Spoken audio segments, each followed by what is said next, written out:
Hello YouTube, and welcome back to the garage for the next episode on the little CB-1. So since the last video I've been a bit busy, but before we get into all of that, I'm going to start off with an unboxing video because apparently that's what all the cool kids do. But I think you're going to like this one, so bear with me a second while I reposition you. And you can see I've had a little package arrive and inside it we have a new wireless microphone setup. So I know you've all been tolerating the rather dodgy sound quality on these videos of late, and that's because I've just been using a boom mic attached to the top of the camera. And I was kind of held off buying this because I wasn't really sure how well the channel was going to be received. So I think now it's time to spend a bit of money and for your guys' sake, improve the quality of the sound on the videos. Of course, there is a drawback. With the boom mic, I've just got to remember to switch the boom mic on. With that setup, I've got to remember to turn on the microphone and the receiver. So don't be at all surprised if there's going to be a video coming up soon with no sound, but I will do my best. Right, so let's carry on with the mudguard saga. So first of all, we had the first pair of brackets that I made, and they didn't quite fit. They stuck out too far towards the mudguard. So I had to modify the jig and I remade another set. And those are currently on the bike at the moment. And if we just zoom round. Oops. And hopefully you can see those in shot now, and there you are, you can see those on the bike now. So like I said, I modified the jig and now the mudguard sits pretty much central. The only downside is, as I mentioned previously, you can see we've got this massive gap between the mudguard and the front wheel. I mean, it is far too much. It just looks completely wrong. So I went back in the garage and I've made another set of brackets, and you can see these ones have actually got the mount and the mudguard dropped. So yeah, there was a good few hours trying to make those and a bit of head scratching, but hopefully they will drop the mudguard down enough that it'll fit. Now I haven't done a trial fit on these yet, so what I'm going to do is, rather than you guys watch me cursing and swearing and fiddling around with things, I'm going to stop the video now, and then I will bring you back in a few minutes once I've tried the mudguards for size and done a little bit of fettling, which I'm sure they're going to need. So I'll be back in a minute. Okay, as you can see, I've fitted the mudguard on with the third or possibly fourth attempt at the brackets, and hopefully you'll agree it looks a lot better. I'm quite pleased with the bracket. We'll zoom into that in a little while.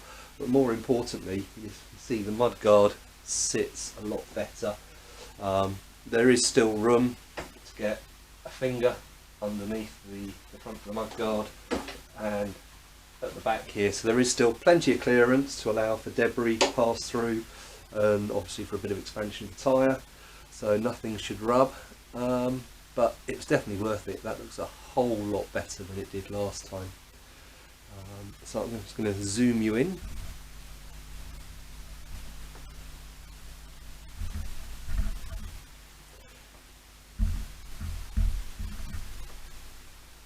So there it is. Now, as I suspected, I did need to do a little bit of relieving at the front here. So when I take them off, I will just tidy that up a little bit. But on the whole, I'm quite pleased with that. That seems to work pretty well. The mudguard is pretty securely mounted. Let's just come out a bit. So yeah, the mudguard is pretty securely mounted. I haven't tightened it up fully, but yeah, there's not much movement in that. And of course,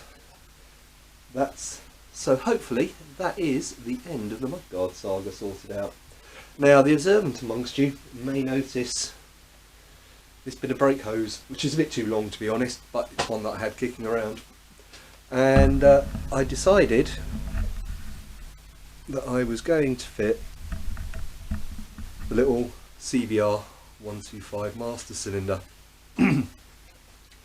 Now you may recall in the last video when I pulled the lever in, the plunger just stayed put. So all I've done is I've taken the master cylinder apart, cleaned it out, lubricated the seals, put it back together again purely for the purposes of the mock-up. Really it does need new seals. They were a little bit harder than you would like, but yeah, so I've got that fitted. Now Aaron did get in touch with me and he said he used a similar setup. Sorry, I'm not trying to make you see here. It's just the zoom on this camera is rubbish. Right, yeah, so Aaron Mortimer got in touch to say he'd used a similar setup, a little CBR125 master cylinder with a Brembo 4-pot caliper, and he didn't have much joy with it. So he actually upgraded to something a bit bigger. In fact, he recommended a Honda Hornet or a VFR 750 master cylinder. Now, like the little CBR125 master cylinder, they do have a 1/2 inch bore, which is kind of what we both agreed was right for a 4-piston caliper, but they do have a slightly longer stroke. Having said that, having bled this up, like I said, just with the old seals in it, so it's far from perfect, I got very little movement before you get the initial bite, and really that is about as far as I can pull it back. So normally I'd go with Aaron's advice and I would go and hunt myself out a little Honda Hornet or VFR 750 master cylinder, but I rather like sort of the dinkiness of this one. And it seems to have bled up really easily. There's enough feel there, so I'm going to give this a go. But if it doesn't work out, then yes, Aaron, I will be going out and buying myself a little Honda Hornet master cylinder. So fingers crossed this works, but if not, we know where to go if it doesn't. So that's the master cylinder done, and the front end more or less finished. There is just one other little issue that I need to deal with, and that is what we're going to do with the digital speedo I'm going to use. Now the digital speedo relies on having magnets in 2 of the bolts that hold the front disc on, and then this little hall sensor here needs to be mounted somewhere where it can actually line up with the disc bolts and pick up the magnets, and then from the magnets that gives the readings. The only problem is there isn't really a lot of space to fit it at the front, and I really don't want it sort of glaringly obviously in the front here. I would like to put it somewhere a bit further back where it's a bit more out of sight. So I'm going to have to come up with some sort of bracket that bolts onto ideally the rear of the forks to hold this in place for the speedo. So just when you think you're finished with the front end, there's always something else, but that'll be for another video. I will worry about that a bit later on. So yeah, so that is the front end done for now. Now it's time, having upgraded the front, we need to go and have a look at the rear, and we'll have a look at the shock. So I'm going to move you around to the back of the bike, and we'll get the shock removed, and then we'll have a look at what the options are for upgrading the shock. Okay, here we are at the back end of the bike. Now there's a couple of little things I want to do before I actually start removing the shock. The first thing I've done, as you can see, is I've actually put a block underneath or in this case a brick, underneath the back wheel to stop it dropping down, because obviously it was up in the air. And the other thing I want to do is just loosen off the chain, make sure there's absolutely no tension anywhere on the swing arm. Now that's interesting. Those 2 nuts have obviously seized together.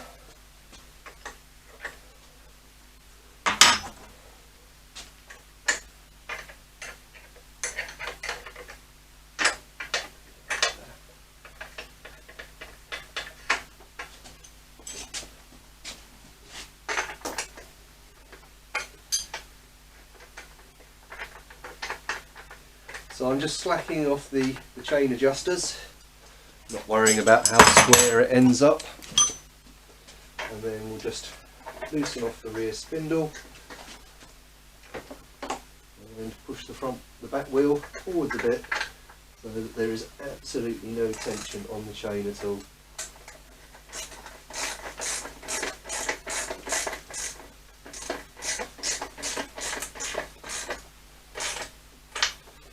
Okay, the other thing that's quite helpful is to take the mudguard off. Now, I know you guys aren't going to see me do this, but just bear with me for a second because it literally only takes a minute or two.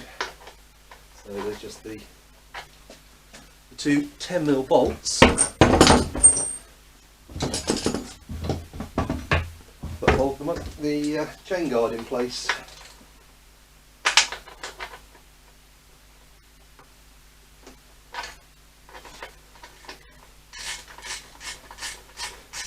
And removing the rear chain guard, it just gives you better access to the bottom bolts.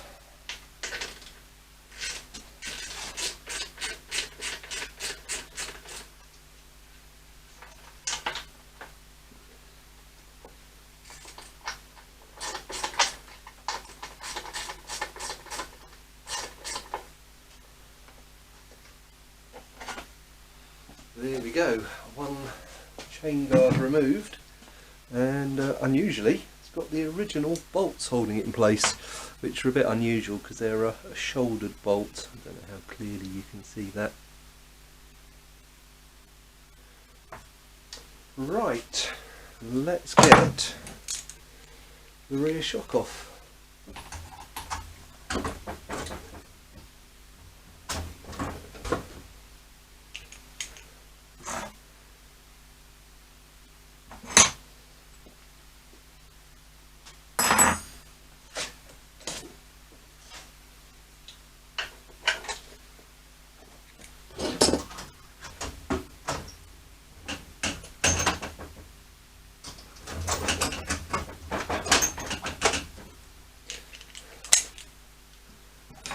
So 14mm socket, probably an extension would help.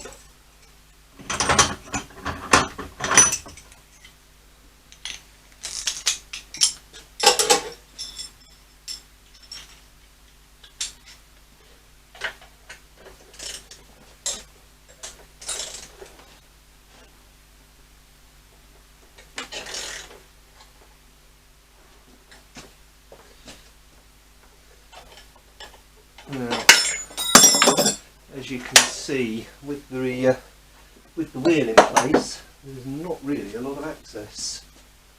So,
okay, that's the bottom bolt done.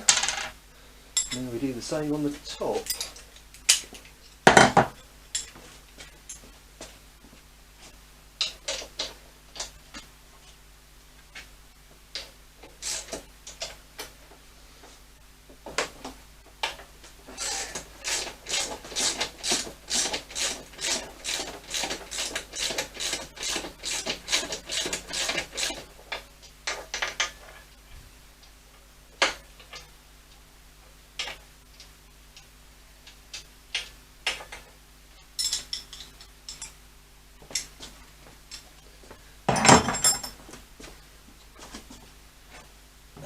just take the weight off the bolt,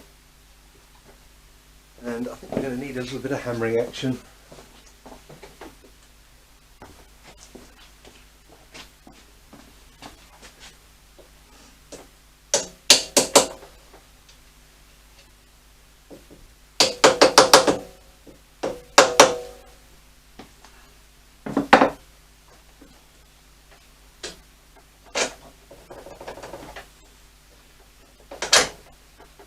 Go. Let's get the top bolt off.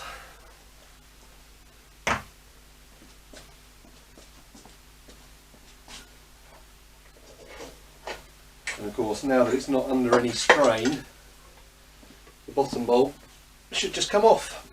And there we have it, one CB-1 shock absorber. Oh, excuse me. Right, let's move you back onto your perch looking down on the workbench, and I'll talk about the rear shock and what the various options are for it. Okay, so here we are back at the workbench with the shock removed from the bike, and at first glance, yeah, it looks a bit dirty. It doesn't look particularly appealing, but there is a bit of a problem. So there should be, just down here, there should be a bump stop that's missing, and also where the bump stop would normally live, there is quite a bit of corrosion on the rod. I don't know if you can see that. You'll certainly see it when we take the spring off.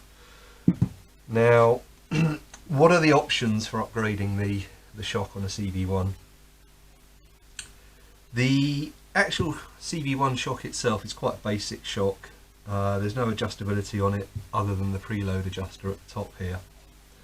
So it's going to be a bit limited right from the start, and also it's going to be 30 odd years old.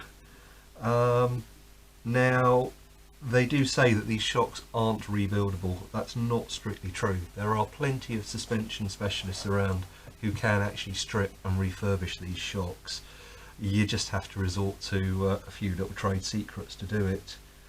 Now, provided your shock is in better condition than mine, that's probably a good option. That's going to cost you about £100–150.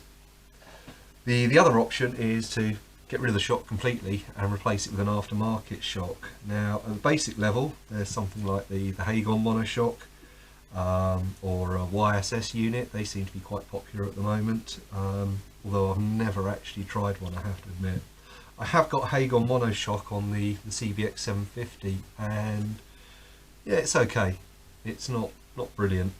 But both of those shocks are basically the same design as the standard shock. So you're not really going to gain a lot. If you want to gain in performance, you're really going to have to start looking at the more expensive end of the market. So something like a Penske or a Wilbur's. They do shocks for the CB-1, as do Nitron, and Nitron shocks are really nice. They do a basic entry-level shock, but that's about £450, and then they go right up to a full race spec shock, which is going to be about £650. So it's quite a big investment. And whilst Nitron shocks are lovely bits of engineering, and I would love to put a Nitron shock on here, I don't quite have that budget. So, what am I going to do? Well, quite obvious really. I stole the front suspension from a Fireblade. Why not steal the rear suspension from a Fireblade as well? So with the Fireblade shock, you get a cartridge unit. So what that means is the air is contained within the cartridge, and there is a bladder that separates the air from the oil. On the standard shock, it's just what we call an emulsion shock. So there is oil and air within the canister, but the air and the oil can mix, hence the name emulsion.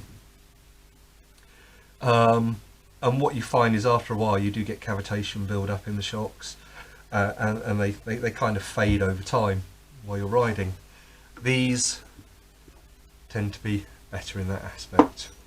The other advantage with the Fireblade shock is you've got compression adjustment and rebound adjustment on them, so there's full adjustability. Now, you can't just bolt the Fireblade shock straight in.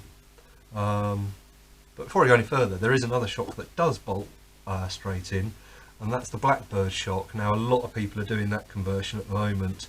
It's basically the same length, and it has the right rating of spring on it. But it hasn't got the adjustability that the Fireblade shock has. So back to the Fireblade shock. The one thing you do have to do with the Fireblade shock is the spring on the Fireblade shock is nowhere near as strong or as heavy duty as the spring on the CB-1. Now the reason for that is the Fireblade shock is designed to work with a rising rate linkage, whereas the CB-1 shock is bolted directly to the swing arm. And one of the things I'm not going to do is change the swing arm. I'm going to stick to the standard CB-1 swing arm, so I'm not going to try and graft a rising rate linkage on. That's just far too much effort. So if you're using a direct acting shock rather than one through a linkage, you do need a heavier duty spring. And as you can see, if you put the two springs side by side, you can see the actual coils on the CB-1 spring are a hell of a lot thicker than they are on the Fireblade shock. And I've done a bit of research, and the rating for a Fireblade shock is somewhere in the region of about 780, 800 pounds per inch. Unfortunately I couldn't get the metric figures. Whereas the CB-1, it has an unusual shock. It's a two-stage shock. So you can see you've got these coils quite close together, and then these ones are quite widely spaced. And what it is, you start off with an initial rating of about 900 to 950 pounds per inch, and then this goes up to about 1250 to 1300 pounds per inch. So you can see it's a much more heavy duty spring. But that's okay, because they are basically the same diameter. So all I need to do is swap the springs over, and you can see they're more or less the same length. If anything, the Fireblade shock is a little bit shorter. So what that means is it might just raise the ride height a bit as well, which again isn't such a bad thing. So I'm going to go with Fireblade shock with the CB-1 spring on it. Now there was a lot of discussion a couple of years back on the old CB-1 forum about whether this conversion actually works, and the argument that was being presented was that the damping on this shock isn't up to dealing with a much heavier duty spring. And it makes sense, because the spring is 1.5 times the rating of this spring, so the damping is going to struggle to control it. Now you could just crank everything up to full on the compression and rebound, or alternatively I may look at putting a heavier oil in. But first of all, I'm just going to do a standard rebuild on this, put the CB-1 spring in, and see how it goes. If the damping isn't quite up to spec, well, I can always put slightly heavier oil in this Fireblade shock. The other problem with the Fireblade shock is where to mount the canister. Now it kind of sits somewhere around about here on the Fireblade,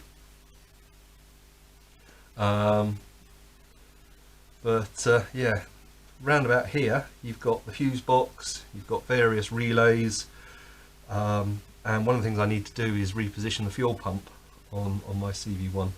Now I have got the advantage that I am removing the coils, so I might be able to do something mounting canister where the coils lived. Alternatively, I may look at getting a longer hose made up.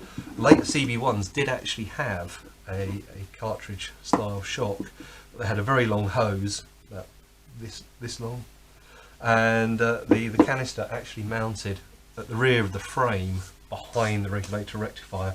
So that's another option. But in the meantime, let's get the spring compressor out, get the CB-1 spring off, get the Fireblade spring off, and then we can have a good look at the actual shock absorber bodies themselves. So I'm just going to spin you around a bit. Hopefully, yep, you can see the vise. And here is the spring compressor that I made in an earlier video. Let's just pick it up a bit. There we go.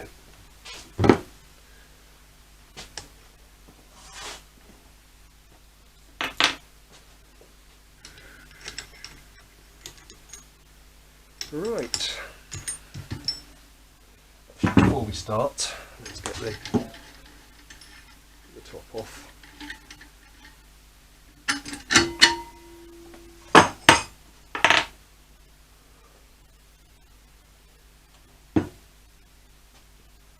Now, I have actually done this conversion before on another CB-1, so I know it does work, even though it's not quite the best.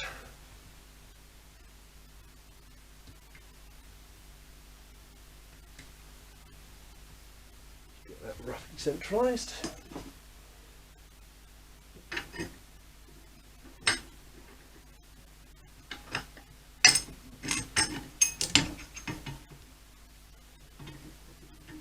Washers everywhere.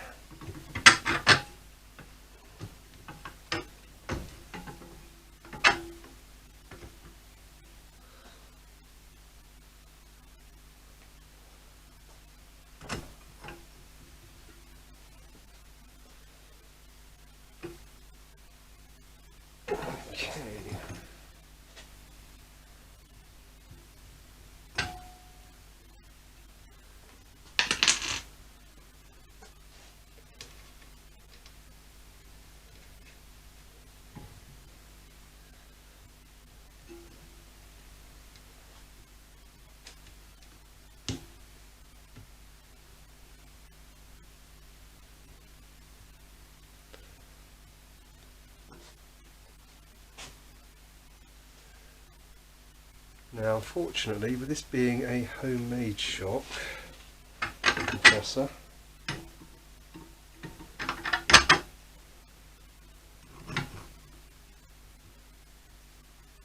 okay, so I designed this spring compressor to work with CBR400 shock, and that actually has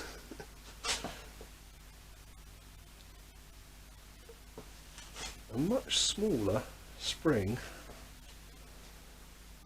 than this has. So I think I'm going to have to go away and modify this, because I actually want it to push down on the spring, because we need to remove this part here. At the moment,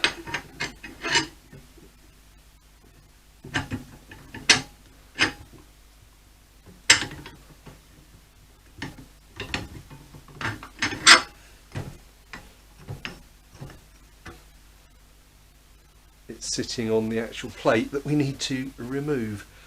So I'm going to stop the video here. I'm going to head back into the machine shop, and I'm going to have to make a new head for it.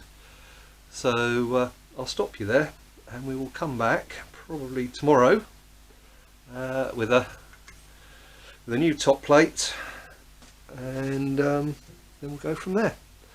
So I'll be back shortly. Okay, so we're back. It's the following day. It was a bit late for me to start firing up hole saws and things by the time I finished last night, but luckily I had a bit of scrap plate that was about the right thickness and just about big enough to get 3 holes in. And not only that, I also happened to have a hole saw that was the right diameter to go over the collet that holds the spring in place. So it didn't take too long to knock this up.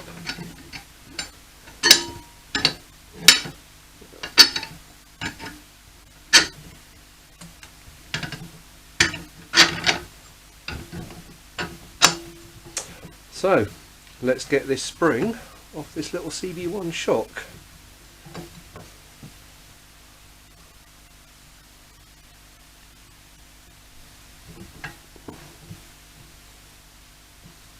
Just making sure that the shock is actually centered on the spring clamp.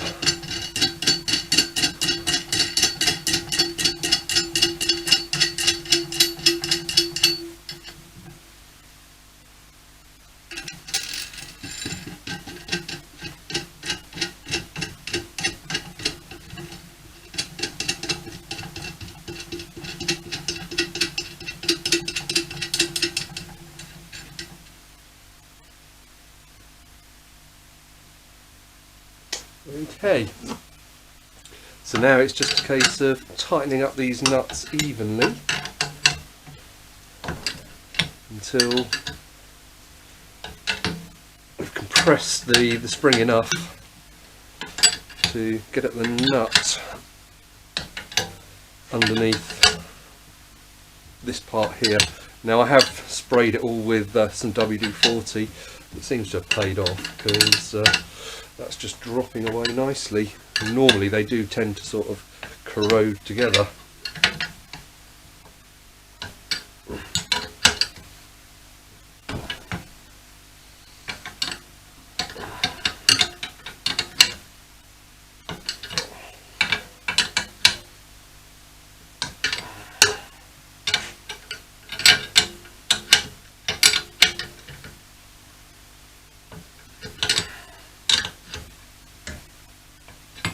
Okay, we're nearly there.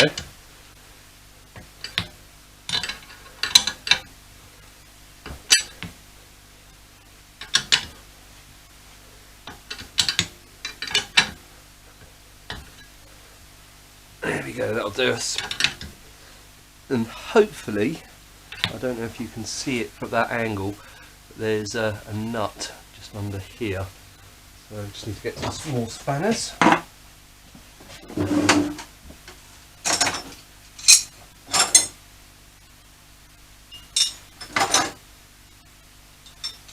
I can never remember what size it is.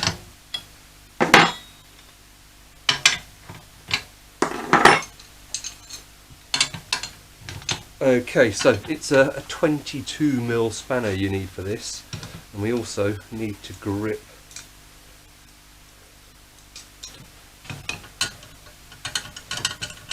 the aluminium end piece. Okay.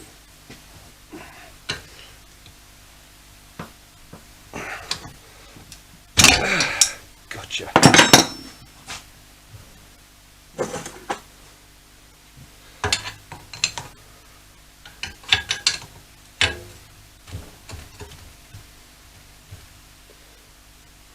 Right, so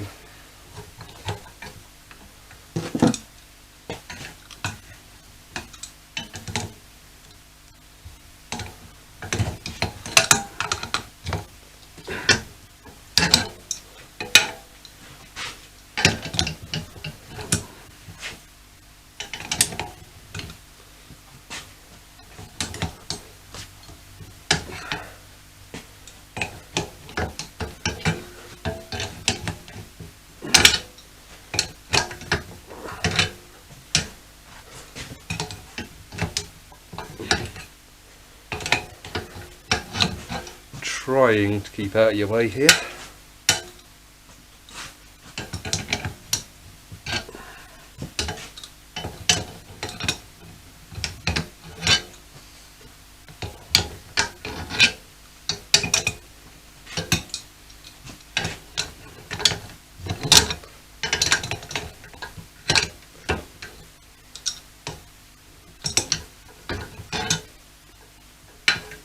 Obviously with the bits of bar sticking up, it does kind of get in the way of it.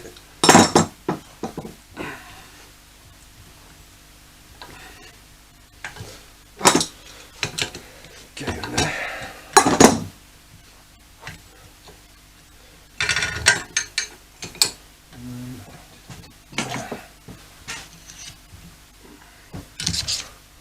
That's easier.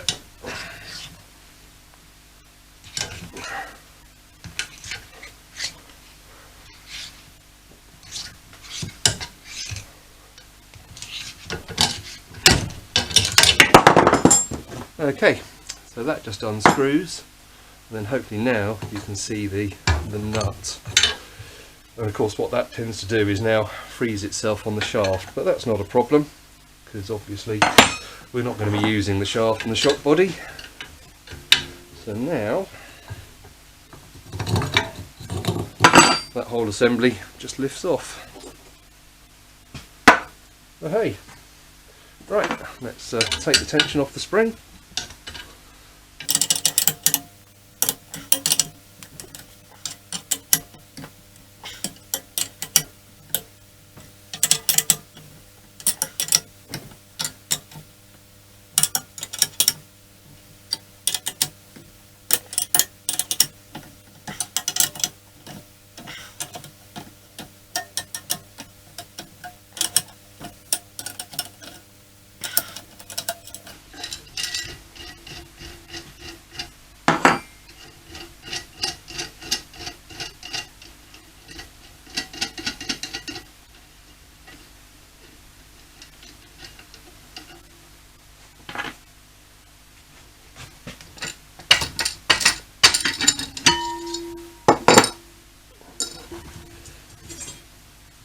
And there's our spring. Obviously it's worth marking which way up it went, so we put it back on the same way.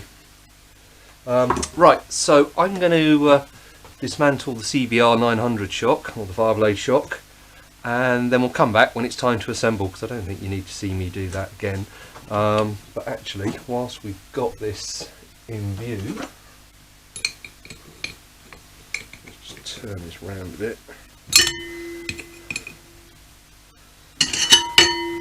And there you are. If I zoom in,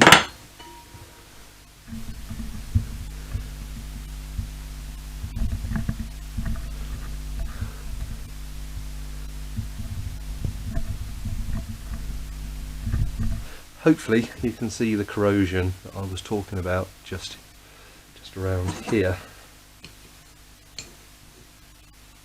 See, it's pretty badly corroded. So this shock is beyond repair, unfortunately. You can get replacement shafts, but for the cost of them, you might as well just get another shock. Right, so I'm going to zoom you out here, and then we'll be back when it's time to reassemble the fireblade shock. Okay, so I've taken the old spring off the CB-1 or the fireblade shock, and I've put the CB-1 spring on, making sure that I got the tighter coils up near the preload adjuster. And also, talking about the preload adjuster, when you do this, before you actually take the springs off and when you're refitting the new spring, it's a really good idea to turn the preload adjuster and set it on the lowest setting, so in this case number 1, because obviously if you can take a little bit of extra preload off the spring, it's less work the spring compressor has to do. Okay, so as you can see, the fireblade shock is a little bit different to the CB-1. So instead of taking this whole bearing housing end assembly off, it actually stays in place on the fireblade shock, because it's got the adjuster mechanism and everything in there. You really don't want to be playing around with that. In fact, even when you service them, you try not to take that off if you can. So how does the fireblade shock hold the spring in place? Well, what you've got, and obviously this has all been through the parts washer because it was pretty crusty and horrible in there, you've got a spring retainer which looks very similar to the one on the CB-1, but of course it's hollow. And then you have got 2 half collets, and they just sit in there, and then they push up against the underside of the bottom bearing housing. The other thing, when you're repositioning this, there is actually a little dimple which is just okay, it's not a little dimple at all, it was just a rust spot that has now come off during the cleaning. Okay, so that's good. So we just drop that in, and then hopefully I've compressed the spring enough that these 2 half collets, no, needs a bit more, a couple of turns.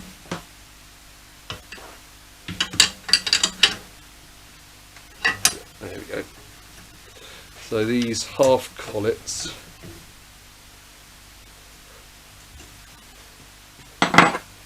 just slide in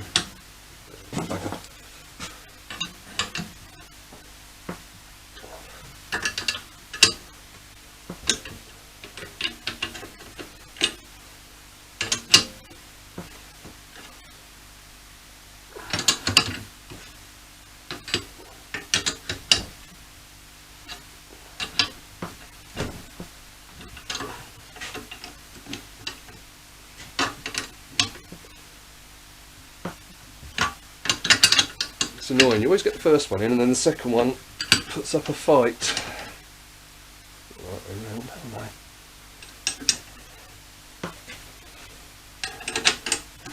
There we go.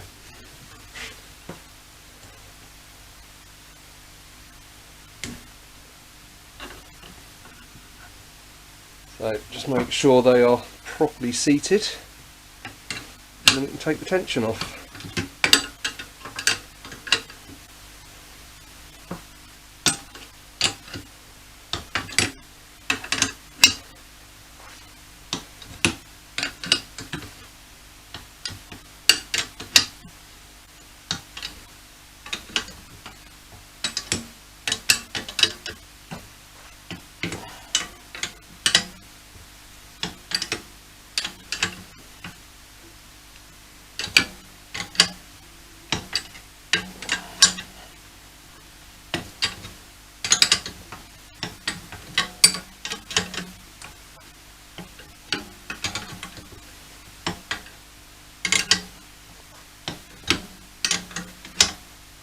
Now obviously if you are doing this swap, you're unlikely to find an original Fireblade shock that isn't in need of a service. So what you could do is when you take the Fireblade shock to be serviced, give them your CB-1 shock and they can actually swap the spring over for you at the same time. You're not really going to see much of an upgrade if you put a 30-year-old shock in unless it's been recently serviced. So there we go. There's the CB-1 shock on the CB-1 spring on the Fireblade shock. Okay. The other thing you'll notice is I've removed the remote reservoir because I've decided what I'm going to do is I am actually going to position the reservoir at the back of the bike here, which means it is going to need a longer hose. So there's the reservoir with the hose on. So that's it. One last thing to do before we call it a day on this video is I'm just going to compare the length of the shocks. Now I've already measured the CB-1 shock, and that came in at 315 millimeters on the lowest preload setting. So I'll just do the same. You can't see anything there, let's just move you around.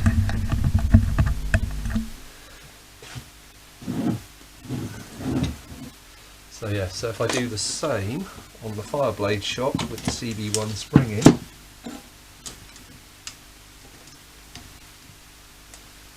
and you can see that's coming in at about 319 millimeters.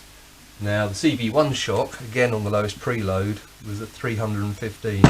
So that gives you a shock that is 4 millimeters longer. Now it doesn't sound like a lot, but obviously allowing for the fact, allowing for the fact you've got the swing arm here with the pivot, what you're actually doing is you are going to raise the ride height probably by about 10 to 15 mil at least with just that extra 3 mil of shock length. So it will jack the back of the bike up a little bit.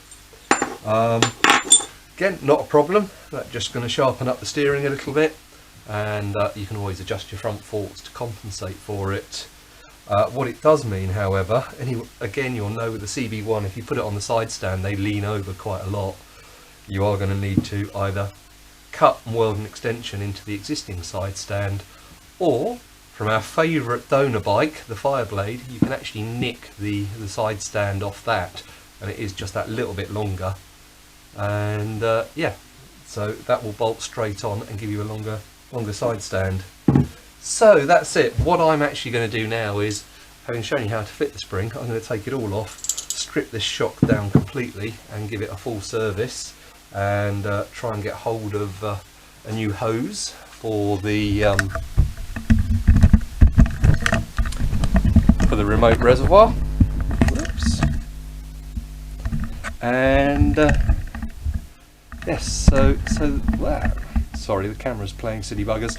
Right, yes, so that's it. So yes, I'm going to strip this shock back down again completely, give it a full service, good clean, and a respray.